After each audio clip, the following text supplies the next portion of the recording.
નમસ્કાર India news ગુજરાતમાં આપનું સ્વાગત છે। સમાચાર જોઈએ વિગતવાર તો સમાચારમાં સૌથી પહેલા ભારતીય જનતા પાર્ટીના ગુજરાત પ્રદેશ દ્વારા એક શિક્ષણ સેલ અમદાવાદ મહાનગરપાલિકાના શિક્ષણ સેલ દ્વારા અમદાવાદમાં પ્રોફેસર સમિટ કાર્યક્રમનું આયોજન કરવામાં આવ્યું, જેમાં ભાજપના રાષ્ટ્રીય પ્રમુખ જેપી નડ્ડાએ વિશેષ ઉપસ્થિતિ આપી હતી।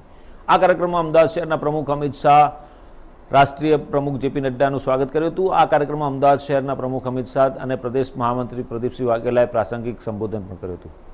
કાર્યક્રમમાં રાષ્ટ્રીય પ્રમુખ જેપી નડ્ડાએ સંબોધન કરતા જણાવ્યું કે આજે દેશના યુવાનોને દિશા આપનારા પ્રાધ્યાપકો સાથે મળવાનો અવસર મળ્યો તે ઘણું અને મારું સૌભાગ્ય છે।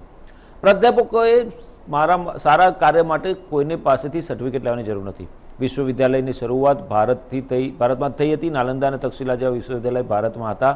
ભારત વિદ્યાનું કેન્દ્ર રહ્યું છે અને વિશ્વવિદ્યાલયના કન્સેપ્ટ ભારતનો છે। ગુરુકુળની પરંપરા વર્ષો જૂની છે। દેશના વડાપ્રધાન નરેન્દ્ર મોદી એ નાલંદા વિશ્વવિદ્યાલયને ફરીથી એશિયન ગ્લોરી પર લાવવા અંદાજે 2700 કરોડ રૂપિયા ફાળવ્યા છે। આવનારા 25 વર્ષમાં વિકસિત ભારત બનવાનું છે। વિકસિત ભારત એજ્યુકેશનની દ્રષ્ટિએ પણ આગળ રહે સરકારનું કામ છે। દરેક ક્ષેત્રે ઇન્ફ્રાસ્ટ્રક્ચર યોગ્ય આપવાનું અને આજે દેશના વડાપ્રધાન નરેન્દ્ર મોદી તે કામ કરી રહ્યા છે। આપણા દેશના વડાપ્રધાન નરેન્દ્ર મોદી નવી શિક્ષણ નીતિ આપી છે। નવી શિક્ષણ નીતિ માટે આશરે 50 લાખ જેટલા સજેશન્સ આવ્યા હતા, જેમાંથી 2 લાખ સૂચનો માન્ય રાખવામાં આવ્યા અને ત્યારબાદ ચર્ચા વિચારણા પછી નવી શિક્ષણ નીતિ તૈયાર કરાઈ। નવી શિક્ષણ નીતિ ભારતની માટીમાંથી તૈયાર થઈ છે। નવી શિક્ષણ નીતિ એનાલિસિસની તાકાત વધારશે, એપ્લિકેશન્સ ઓફ માઇન્ડને મજબૂત કરશે। નવી શિક્ષણ નીતિ માત્ર ડિગ્રી નથી આપતું, પરંતુ સ્કિલ, વિશ્વાસ અને પ્રેક્ટિકલથી સુસજ્જ છે। 14 એન્જિનિયરિંગ કોલેજમાં 8 રાજ્યોમાં 5 રાષ્ટ્રીય ભાષામાં કોર્સ ભણાવવામાં આવી રહ્યા છે। આવનારા સમયમાં ક્વોલિટી એજ્યુકેશન ક્ષેત્રે ભારત એક મોટું હબ બનવાની સંભાવના છે। इंटरनेशनली आप किसी यूनिवर्सिटी की उत्पत्ति उस साल की का बता दीजिए जो आपको दुनिया में देखने को मिली हो। इसलिए विद्या का केंद्र हमारा देश ही रहा है और विश्वविद्यालय का भी कॉन्सेप्ट हमारा ही है। हम ही उसको जन्मदाता हैं, इस बात को भी हमको याद रखना चाहिए। और गुरु शिष्य की परंपरा, गुरुकुल की परंपरा ये आज की नहीं है, ये बड़ी पुरानी है।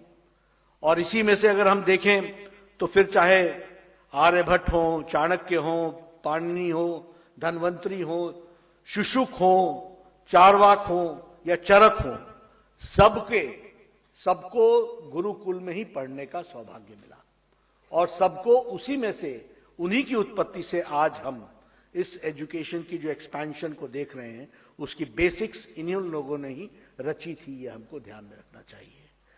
और अगर हम बात करें हिस्ट्री की तो हम कह सकते हैं कि चाणक्य ने चंद्रगुप्त दिया, रामकृष्ण ने स्वामी विवेकानंद दिया, उसी तरीके से स्वामी रामदास ने छत्रपति शिवाजी दिए और हमारे आचार्य वेद विक्रमा ने अशोका दिया।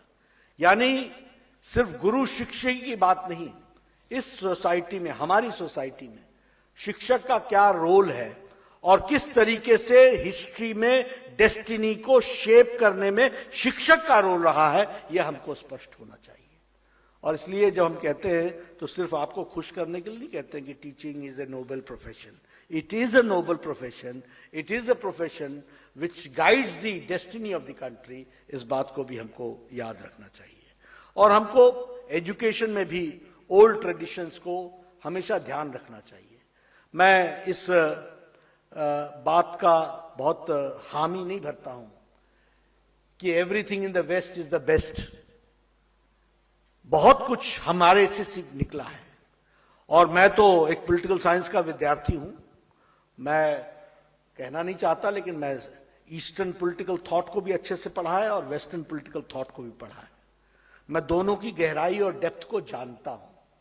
यह जरूर कि हमारी दिक्कत यह हुई कि हम लॉर्ड मैकॉले के एजुकेशन पॉलिसी से निकले, जिसने हमको अब यह समझा दिया कि ईस्ट को जानना हो तो कम वाया वेस्ट। अगर योग को जानना हो तो पहले योगा समझो and then come to yog. The original word was yog. We talk yoga. What is yoga? A is added because it was in English.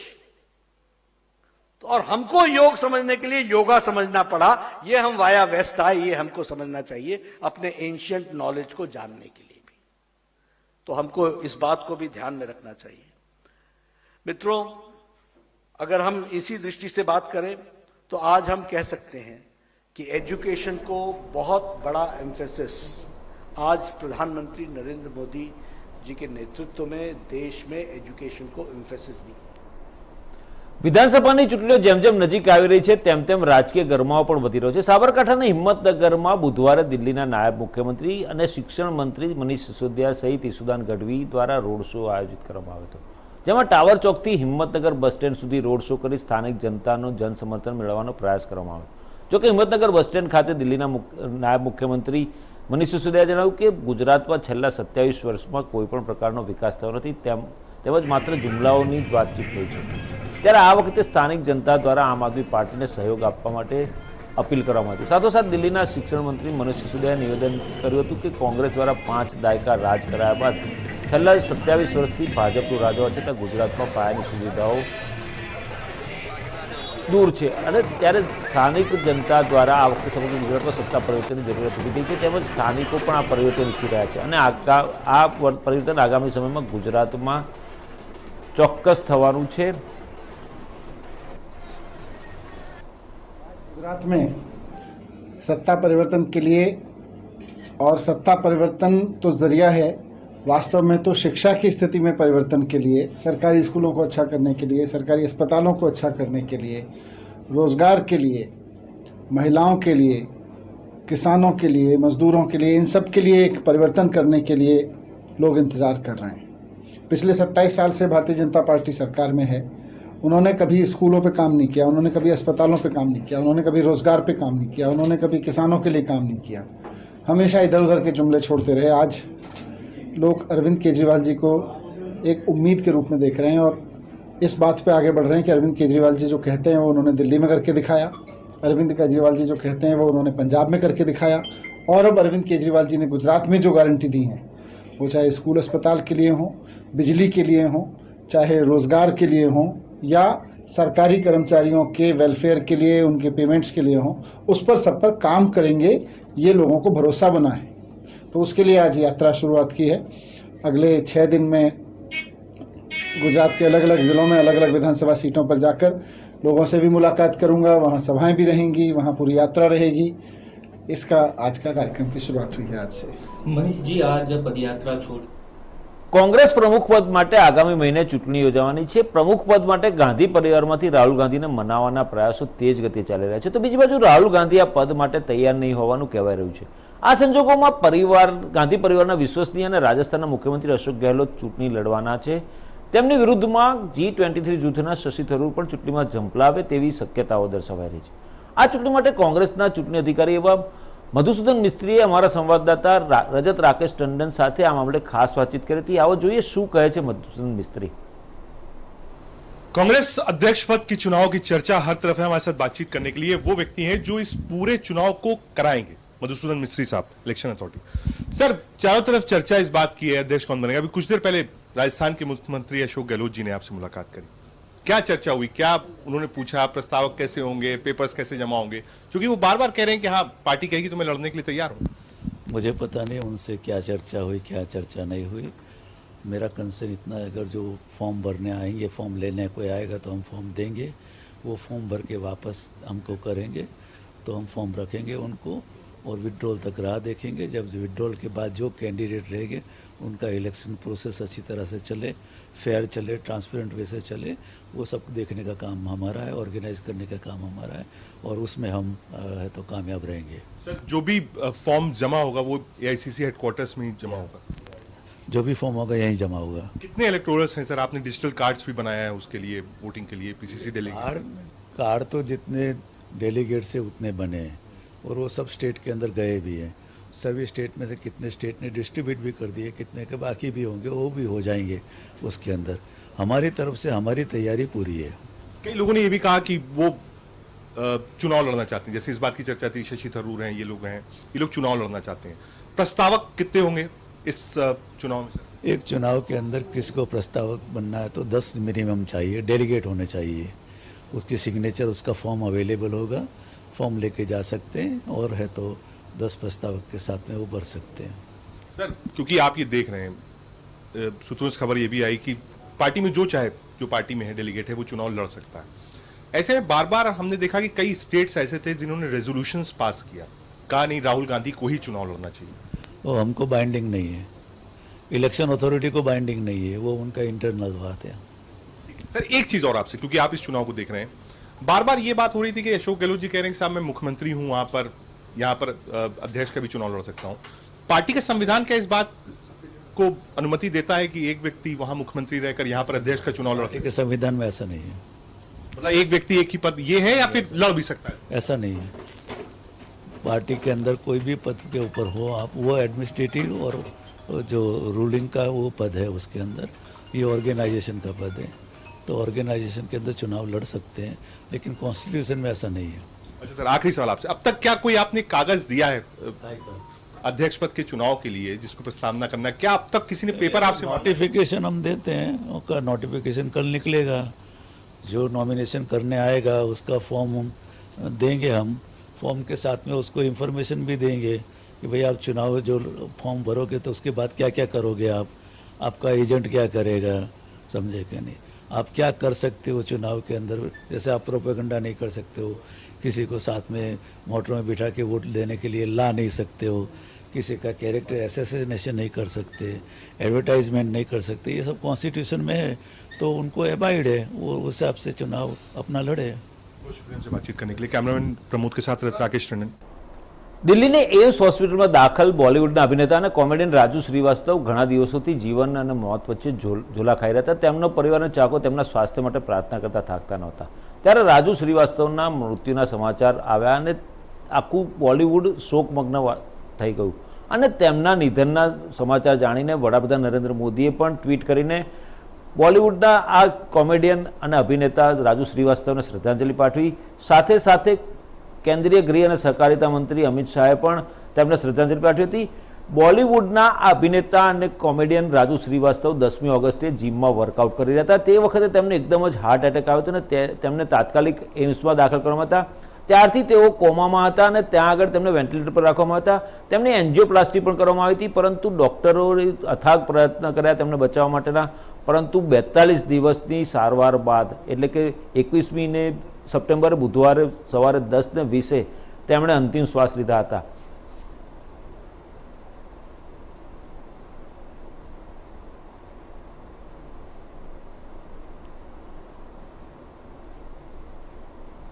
અમરેલીના રાજુલા તાલુકાના વાવડી ગામે પરપ્રાંતીય શ્રમિક મંગળવાર રાત્રે ખેતી કામ કરી ઘરે પરત ફરી રહ્યો હતો. ત્યારે સિંહણે અચાનક આવી જતા કિશોરને ઉઠાવી બાવળની ઝાડીમાં ખેંચી જઈ અને ફાડી ખાતા લોકોમાં અરેરાટી વ્યાપી ગઈ હતી.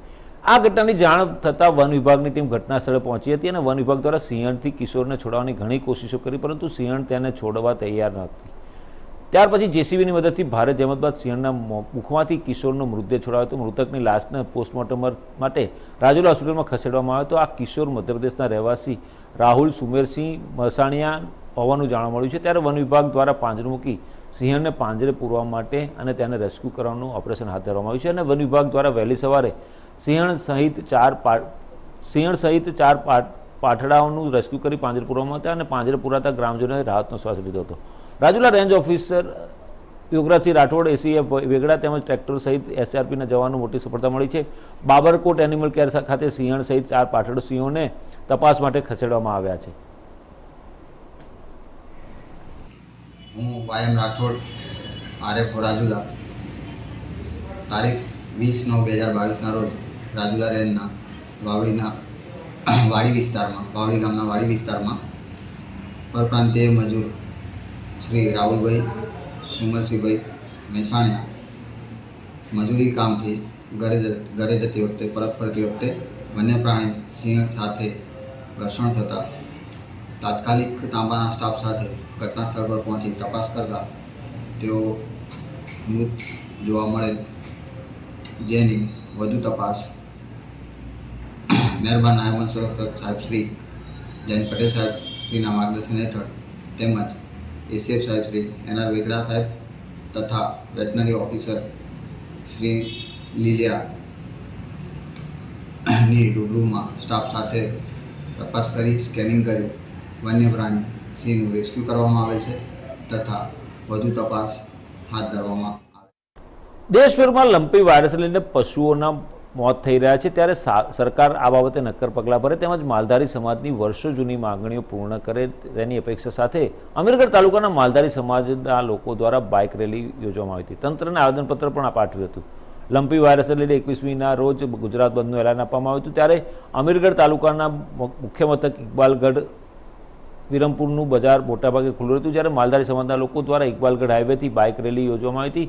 લંપી વાયરસ બાબતે સરકાર નક્કર પગલાં ભરે તેમજ વિવિધ માંગણીઓ પણ પૂર્ણ થાય તે માટેનું આવેદનપત્ર અમીરગઢ મામલતદારને સોંપવામાં આવ્યું હતું. ગૌ માતા કી આજે સમગ્ર અમીરગઢ તાલુકાના માલધારી સમાજે અહીંયા ઇકબાલગઢ મુકામે એકત્રિત થઈ અમારો જે અવાજ બુલંદ છે કે લંપી વાયરસના કારણે જે ગૌ માતાઓને ભારે નુકસાન થયું છે અને તેના કારણે હજારો પશુઓનું મૃત્યુ થયું છે, તો આવા પશુઓના જે માલિકો છે એ બિચારા એમનું જે પોતાનું ગુજરાન ચલાવતા હતા તેના પરિણામે એમના ગુજરાન અને પરિવારનું ગુજરાન ચલાવવામાં મુશ્કેલીઓ પડી રહી છે.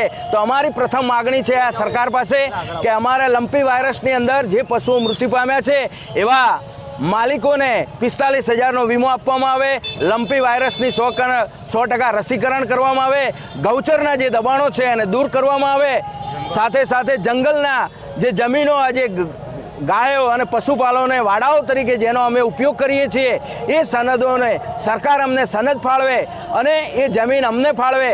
સાથે સાથે માલધારી સમાજનો મુખ્ય વ્યવસાય પશુપાલનનો છે. આ પશુપાલનના વ્યવસાયના કારણે મુખ્ય આધાર ખેતી ઉપર છે, ખેતીના ઉત્પાદન ઉપર છે, તો અમને ખેડૂતની વ્યાખ્યામાં સમાવવામાં આવે તેવી શુભકામનાઓ સાથે મા અંબાના પવિત્ર ધામમાં અમીરગઢની ખમીરવંતી આ ધરામાં આપ સાહેબશ્રીને અમારું નમ્ર નિવેદન છે કે આપ અમારો અવાજ ઉપર સુધી પહોંચાડી અમને ન્યાય અપાવવામાં 100% સફળતા બક્ષો તેવી શુભકામનાઓ સાથે જય હિન્દ, જય. ઢોર નિયંત્રણ કાયદાના વિરુદ્ધમાં 21 તારીખે દૂધ વિતરણ બંધને સફળ બનાવવા રાજકોટ શહેરના માલધારીઓનો આભાર માનવામાં આવ્યો હતો. વિતરણ બંધને સંપૂર્ણ રીતે બંધ રાખી યદુવંશી ગોપ ભરવાડ સમાજના ધર્મગુરુ ઘનશ્યામપુરી બાપુના આહવાનને અનુસરવા બદલ રાજકોટ માલધારી સમાજનો આભાર માનવામાં આવ્યો હતો. બાપુના આદેશને પગલે જેટલું દૂધ વધ્યું તે માલધારીઓએ સિવિલ હોસ્પિટલ, ગુંદાવાડી હોસ્પિટલ દર્દીઓને તથા જરૂરિયાતમંદ લોકોને અને મંદિરોમાં આપીને ધર્મગુરુના આદેશનું પાલન કર્યું હતું. માલધારી સમાજને નમ્ર વિનંતી છે કે ભગવાન દ્વારકાધીશની ગાયનું જે દૂધ છે અમૃત દૂધ કહેવાય. આપણા ધર્મગુરુ શ્રી ઘનશ્યામપુરી બાપુ એવો આદેશ કર્યો છે કે દૂધ વિતરણ ન કરવું, ઢોરવાનું નથી કીધું. એટલે સમસ્ત માલધારી સમાજને 2 હાથ જોડી વિનંતી કે જ્યાં ત્યાં લોકો દૂધ ઢોરવું ન જોઈએ અને કદાચ જો દૂધ હોય તો આપણે ગરીબ માણસોને. રાજ્ય સરકારના ઢોર નિયંત્રણના કાયદાને લઈને રાજ્યના માલધારી સમાજમાં રોષ ફેલાયો છે. આ કાયદાને કાળો કાયદો ગણાવીને સમગ્ર ગુજરાતમાં બુધવારે એક દિવસ માલધારી સમાજે ડેરીમાં તેમજ ઘરે ઘરે દૂધ ન વેચવું કે આપવું સહિતના નિર્ણયો લેવાતા તેના પડઘા સુરેન્દ્રનગર જિલ્લામાં પણ પડ્યા હતા. ત્યારે દૂધ ડેરી કે અન્ય દૂધ એજન્સી અને વારામાં પણ દૂધ નહીં ભરવાનો નિર્ણય કરાયો હતો. ઢોર નિયંત્રણના કાયદાને લઈને માલધારી સમાજમાં રોષ ફેલાયો છે. ત્યારે સુરેન્દ્રનગર જિલ્લામાં બુધવારે માલધારી સમાજની ચાની કિટલી, ચાની હોટલો પણ બંધ રહી હતી. પશુ નિયંત્રણ કાળો કાયદો જો આવનાર વિધાનસભા સત્રમાં રદ નહીં કરવામાં આવે તો આગામી સમયમાં ઉગ્ર આંદોલન કરવાની પણ ચીમકી માલધારી સમાજ દ્વારા આપવામાં આવી હતી. નસવાડીના માલધારી સમાજ દ્વારા દૂધ ડેરીમાં દૂધ ન ભરી અને દુકાનો બંધ રાખી સૂત્રોચ્ચાર સાથે વિરોધ વ્યક્ત કરવામાં આવ્યો હતો. નસવાડી ટાઉનમાં 5,000 લીટરથી વધુ દૂધ તેઓ ભરતા હોય છે, પરંતુ સરકારે બનાવેલા કાયદા પરત લેવાની માંગણી સાથે પ્રદર્શન કરવામાં આવ્યું હતું. છોટાઉદેપુરના નસવાડી ખાતે માલધારી સમાજે સરકાર સામે વિરોધ નોંધાવ્યો હતો. નસવાડી ટાઉનમાં 5,000 લીટરથી વધુ દૂધ ભરતા હોય છે, પરંતુ સરકાર કાયદો પરત લે તે માટે માંગણી કરવામાં આવી હતી અને વિરોધ સાથે સૂત્રોચ્ચાર કરી પ્રદર્શન પણ કરવામાં આવ્યું હતું.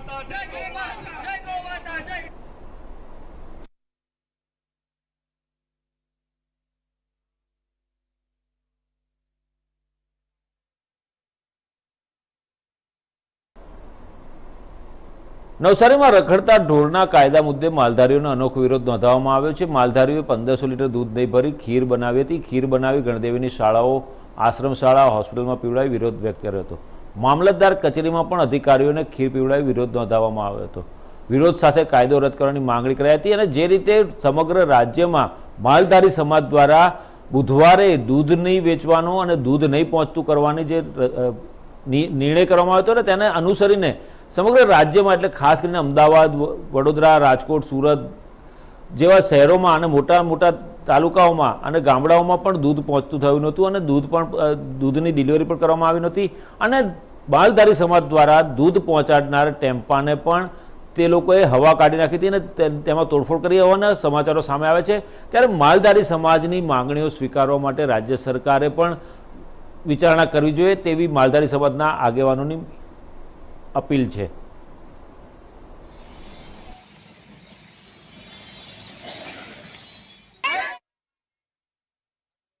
નસવાડી નગરમાં વસતા તમામ માલધારીઓએ ગુજરાત સરકારનો વિરોધ કરી કોઈ પણ વ્યક્તિએ માલધારી સમાજના કોઈ પણ યુવાનોએ દૂધ